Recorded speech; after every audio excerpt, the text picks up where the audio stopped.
Hello, everybody. Welcome back to the NBA Front Office Show. I'm Trevor Lane. You can find me on Twitter at Trevor_Lane, joined by Keith Smith at Keith Smith NBA.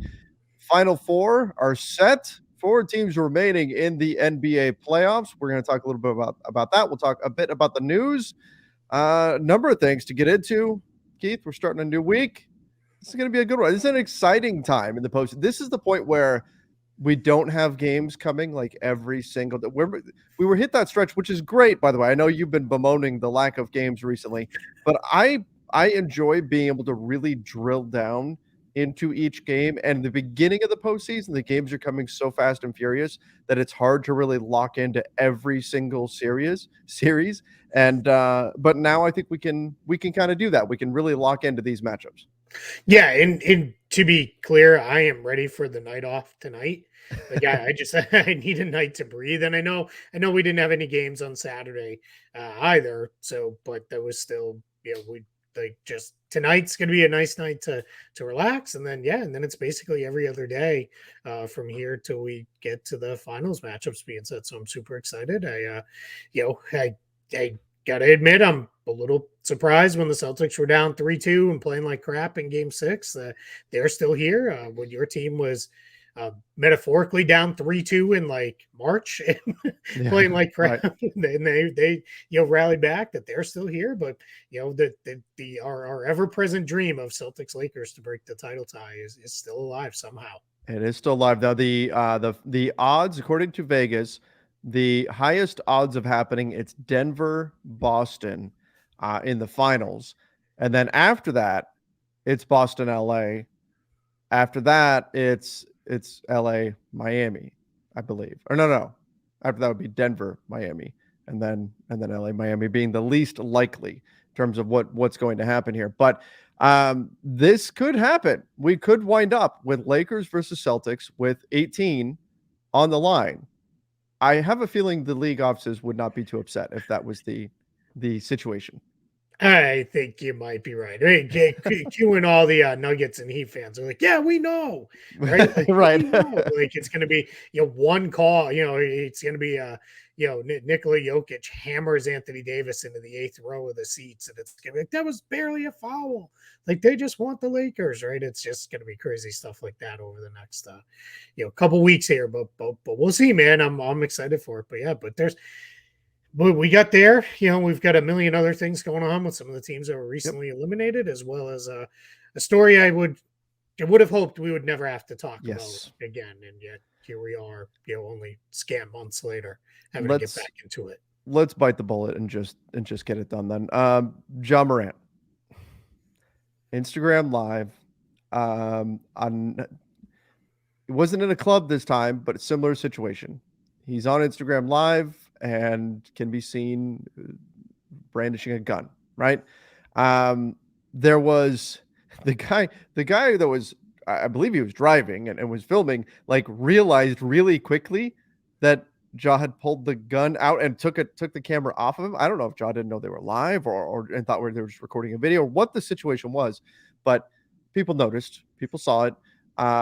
And the Grizzlies have already suspended Ja Morant from all team activities, and now the NBA and the Grizzlies are going to do an investigation, and we'll see what happens. Keith, there was an 8-game suspension last time around. I would have to imagine Ja is going to miss some time at the beginning of this next season.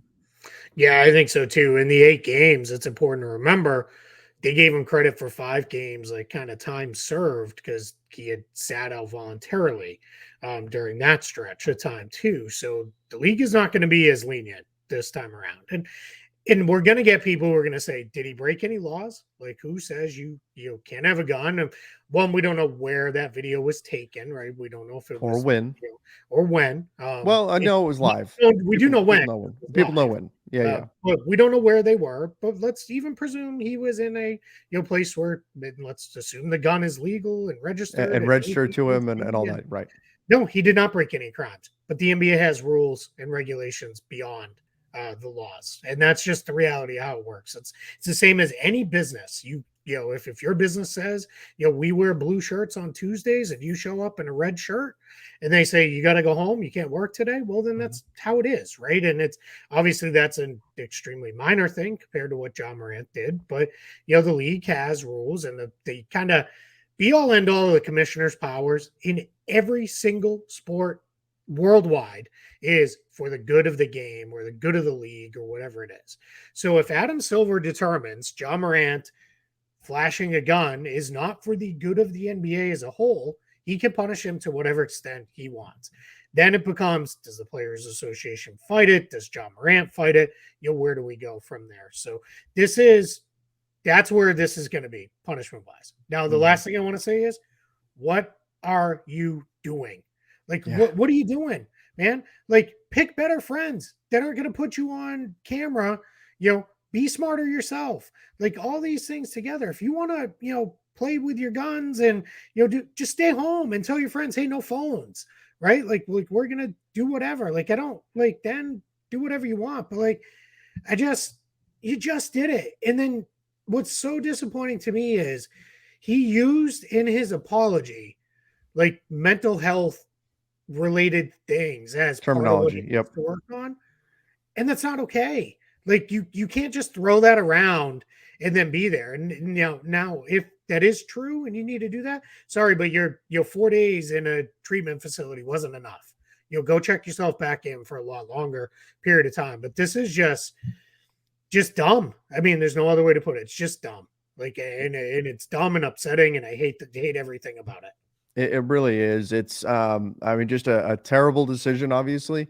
And again, the only thing I could think of is he thought they were recording a video and not streaming a video, which would be two very different things. But still, even so, like, you can't do that. You can't put yourself at risk like that in this situation. Your team, your organization, the league. This is a guy who could be the face of the NBA or one of the faces of the NBA. And now here we are in such a similar situation to the one we were in not that long ago, just a few months ago.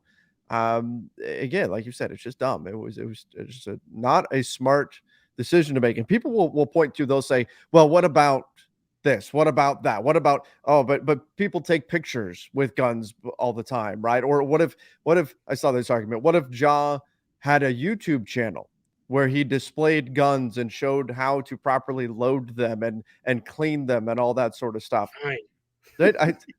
Fine, right? Yeah, but that's very different than, and we don't know if the gun's loaded or not, but that's very different than swinging a gun around in a moving vehicle, right? Like that's a completely different situation, and the context is totally different as well. It's just, I mean, my goodness, the Grizzlies have got to be losing their minds. If Taylor Jenkins has any hair left at this point, I will be shocked. I think everything's been pulled out by now. I am like of a mindset too of, as long as everything's above board and legal, I don't care if he has guns. Yeah. Go have guns. I mean, I'm not going to turn the whole show into a political rant about that stuff, but if it's legal and you want to have a gun, you are, perfectly entitled to it. But it seems like now you're just pulling your gun out whenever there's a chance to look cool or something. I don't understand. And it's the same thing as, all these people post for Christmas cards holding their, AR-15s. Well, you know what? Personally, I think that's stupid too. And if that loses a couple people from, supporting me, so be it. I just, I don't get it, right? Do what you need to do if that's where you are. But if he wants to own a gun, I have no problem with that. Own a gun, be a responsible gun owner, do your thing. But it's like, you just got in trouble for this. Major trouble. It might have cost him $40 million in terms of all NBA selection. He probably makes all NBA if he doesn't miss all that time. That's where he was headed. That's where his team was headed record-wise. And him statistically, he was probably going to be all NBA. And without a doubt, that cost him votes, the time missed, and everything, put it all together. He did not make all NBA. His contract did not go up to the next tier. Fine. If you want to say, I don't care about the money, great. That's good. Maybe a lot less of us should care about the money. But the reality is what you did was dumb. and it was stupid. Mhm. And for a whole lot of other reasons, it wasn't smart. And to your point, yeah, miss me with all the, well, what if he's a gun collector? Fine, collect guns. That's not what this was. Like, that's Collecting not, guns you know, doesn't give you the yeah, the right to be irresponsible with them. yeah, yeah. It's just, and on top of it, again, you were already told don't do this, and then you just did it again. Like, you have a problem. Yeah. Now the problem is you, and maybe the problem is the people around you or you. But clearly, your buddy was like, "Hey, dude, don't have your gun out. Like, what are you doing?" Yeah. But too late. It was already, the damage was done. And here's the other thing: the internet sees all, and they remember everything. Mhm. You and I tweet enough during games and during things where we say some things and we get it all thrown back at us all the time. Oh, yeah. Well, Yep. better believe somebody who's got, way, 20 times the following you and I could ever hope to have, on all these different social media channels, people are going to see it. Like, just be smarter, man. Like, you just got to be smarter. Yeah, absolutely. This is gonna be a big deal for Yep. the Grizzlies to deal with next season. It's not just unfortunate that that's where we're at. You can collect Jock can collect sports cars, doesn't give him the right to go 150 miles an hour Nope. on the freeway. Can't do it. Yep. Can't do it. All right, let's move on. The Suns have decided to fire Monty Williams. The Suns getting eliminated by the Denver Nuggets in round two. Obviously, they made the big trade at like 1 a.m. to get Kevin Durant. One of my one of my favorite moments from this year, just in terms of shock factor.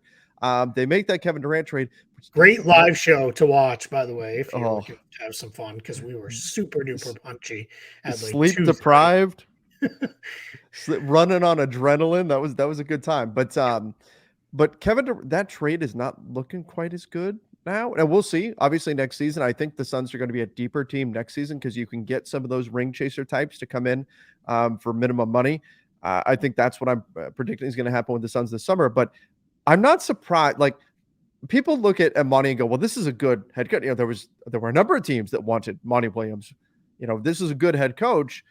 And I don't think he's going to be unemployed for long. I think there's already teams, we can talk about the Bucks, who are going to be very seriously interested in Monty.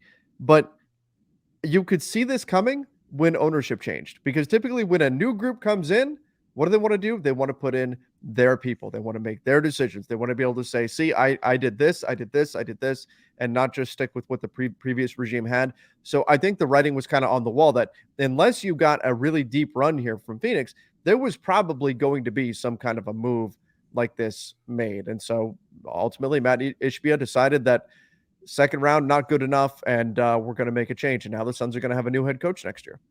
Yeah, and I'm glad you phrased it that way, that it was Matt Ishbia who decided, because there was some weird stuff with the reporting around this. There There was an was. article written by ESPN by Woj, and it said in the article, Matt Ishbia has assumed full control of the basketball operations of the Phoenix Suns. Now, to be fair, every owner has full control, right? True. They They have make all final the say. decisions.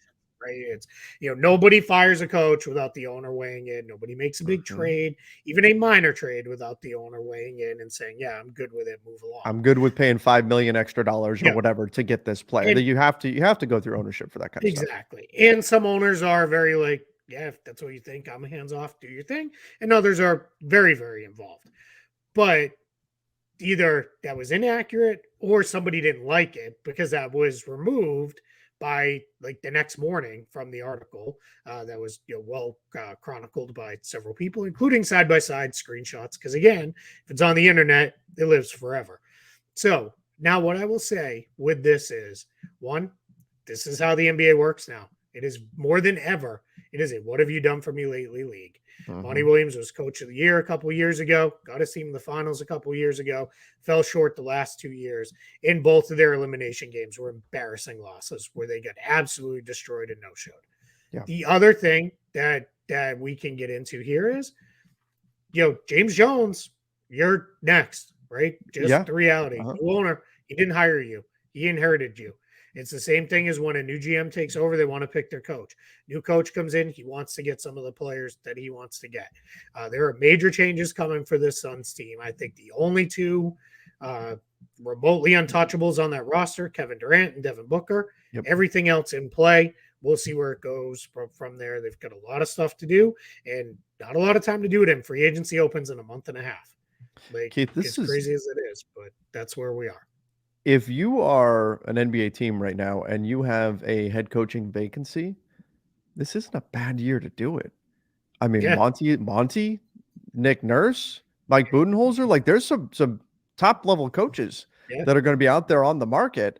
I mean, we already saw Ime Udoka land with the Rockets. Like there's going to be, this is interesting to see not just how many jobs have already opened up, but how many coaches that are generally seen in a positive light are now on the market and available. Yeah. I mean, even go back to a guy, I think we both like, Frank Vogel. Yeah. Right. Hanging out there and still, he maybe isn't the youngest, but near the youngest of that whole crew of guys, probably, right in that range. Doc Rivers could be available to, I'm thinking that's probably going to happen today. We'll see. But probably news on that will come down the minute we stop recording. I'm sure. Because that's just how it goes. But yeah, man, if you need a coach, there's some good ones, out there. And it's, some of the guys they're all different, right? Some like Mike Budenholzer seen as a floor raiser, right? He's going to raise your floor in the regular season and then maybe have enough. But Phoenix is in an interesting spot. Last thing I want to say on this one is you're kind of right on the trade piece. I still think you make the trade, right? But this is what happens when you give up every pick and you give up good young players. If it doesn't work, there's only the highest of success or failure, right? There's no real in between. And right now the Suns are teetering on the failure part of it, and part of that is Durant's older. You've got a lot of roster holes to plug and fill and change, and minimal means to do it with. So it's a lot of stuff coming here for the Suns. All right, let's finish up just by talking NBA playoffs in general. So we have Denver and versus the Lakers. We have the Celtics against the Heat. Keith, the bubble, it was legit. We have the same four as we saw in the bubble in 2020. Here we are, right back at it again. Is there anything to take away from that? The fact that we have the exact same four, or is it just coincidence? Yeah, I think it's mostly coincidence. I mean, the Lakers and Celtics have changed quite a bit since then, other than their top guys.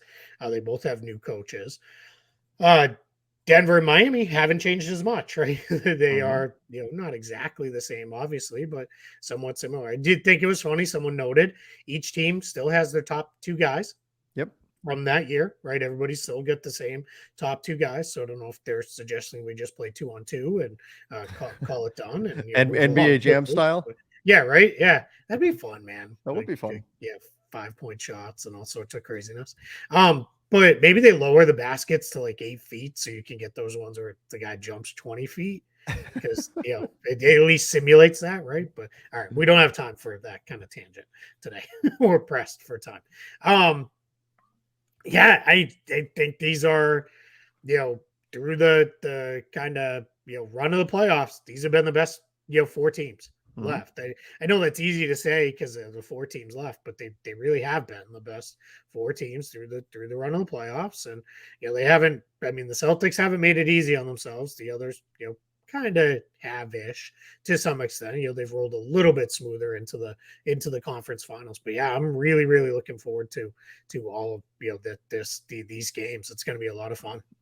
So, Keith, this is something that I brought up on yesterday's Lakers Nation podcast, which actually came out this morning. But there's the sentiment out there that what has happened with, obviously Boston was the 2 seed, Denver's the 1 seed, but the Lakers being the 7 seed, the Heat being the 8 seed, and both teams being here in the conference finals, that what this does is it further supports the idea that the regular season does not matter.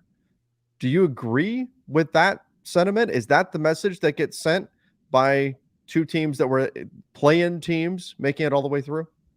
Yeah, I disagree because I just think these teams are different kind of playoff teams, because play-in teams, because I think they were not where at all they expected to be, with just the makeup of their 2 rosters going into the season. Neither team necessarily thought like, all right, we're going to be a playing team and we'll battle our way through. And that's not to take any credit away from the Lakers or the Heat because they've done incredible to get to this point. I think the other thing too is it's just a different kind of year where there was not much separation between the Correct. top couple team outside of the top couple teams in each conference all the way down through to 8 to 10 in the conference. Like it was much tighter, much more parity, even where the win differentials may have been 10 different or whatever. They're just at any point did you feel like the Denver Nuggets were going to roll through to the finals? I didn't. Right. And that's they're again a very good team, and if they're in the finals, all credit to them. I also never felt like the Celtics were going to roll through to the finals, nor did I feel the Bucks were going to get there. It just felt like, yeah, this is kind of anyone's year. I think home court advantage does mean less, but I don't know that the regular season is devalued, because we could see as soon as next year it could be, being a top 1 or 2, 3 seed in a conference, more your path is easier. Because if you ask the Lakers and the Heat, the answer you're going to get today is, it is what it is. This is how we got here. But you ask them, maybe in July, August, when everything is fallen out, however it fell out, they're going to 100, even if one of those two teams wins the title, they're going to tell you, yeah, that's not how we would pick to have done it. Right. Right. Like that's not, Yeah. you don't want to be playing a bunch of major games on the road and all those sorts of things. So, but yeah, so I'm not going to go there. Maybe that's just, I love the game. I love the NBA. I love the regular season. There's some bias built into that for sure. But yeah, I don't think it's, meaningless, I guess. No, I agree with you. I think that the circumstances of these specific teams is very different than what you would see from a typical 7 or 8 seed.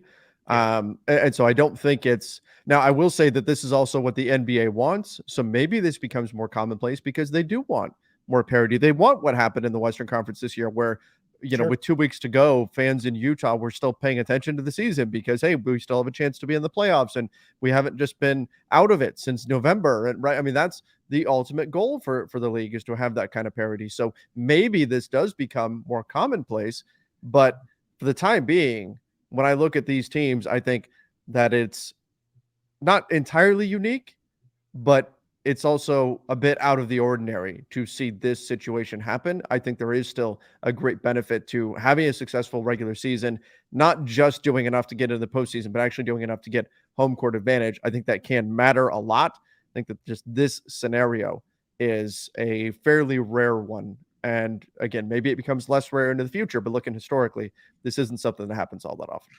Yeah, it doesn't happen all that often, but the reality is that it has happened before. The Knicks made the Sure. finals as an 8 seed, right? They made it all the way through in a year where it was weird because of the lockout, and it was kind of a sprint to the end of the year there. And I think that year 50 game season, maybe, I don't know. I know it was very short Something like that. Yeah. down, but yeah, it's there are circumstances that are going to lead to things like this. The other thing too is, show me how many years the 7 seed has LeBron James, and then we can start having a conversation about it, right? That's It's also true. like, I mean, what did It's even and 20 a years Jimmy LeBron Butler James. that is Exactly. otherworldly Yeah. come the postseason. It So becomes LeBron James in the right, playoffs, right? Like it's it's crazy, the way his game levels up. The one thing I do wonder with those two teams is, they is do they run out of gas at yes, some point, right? Because not that they play extended series, but they've had to play pretty hard to get to this point. Again, Boston has had to. Denver really kind of hasn't. They've probably had the easiest path to this point of anybody. But yeah, that's something I'm obviously wondering. At some point, does just some of those shots they've made, especially on the Miami side, maybe it's just wishful thinking on my part. Is I don't think you're going to keep shooting that way. Like it's not sustainable. they've dropped off a ton. I mean, They they're have, down to 37% from. They were at like 43, 44% from three even for as a 37 team. is still pretty. It's a bit high for them. Yeah, It's a bit high for so them. I mean, the Celtics are at 40%, which is yeah, a little, but they were a a good little 3-point shooting team of the high. season. Yeah, But nonetheless, yeah, yeah, I think that it's gonna be something to keep an eye on, because certainly, and yep, we've talked about this, like the Lakers have been holding down the turbo button since February. yeah, Like I don't yep. we'll see if they ultimately have enough in the tank in order to get through Denver, get into the finals, have something there. But it's going to be exciting. Going to be Yes, exciting. This has been a really exciting playoff stretch it here. really has been. It's been really good. And as someone who sucked at all of the racing games pre Mario Kart because I'd jack right onto the gas and push down the turbo or nitrous right from the start and then be done 2 laps in. Like, yeah, I get it. You can't do that all the time. Mario Yep. Kart's fun because it's not really a thing in Mario Kart. So, that's That's why right. I excel at Mario Kart. But turtle shells are a thing. So You got to be careful of those. that's right. You got to watch out. Got to watch out. All right. That's going to do it for us today. Thank you, everybody, for joining us again. Try to make us not the best kept secret in NBA media. Make sure you tell a friend about the show. Of course, subscribe over on the NBA Front Office YouTube channel. And don't forget to follow us over on Apple Podcasts, Spotify, wherever it is you listen to podcasts. Till next time, see ya and stay safe.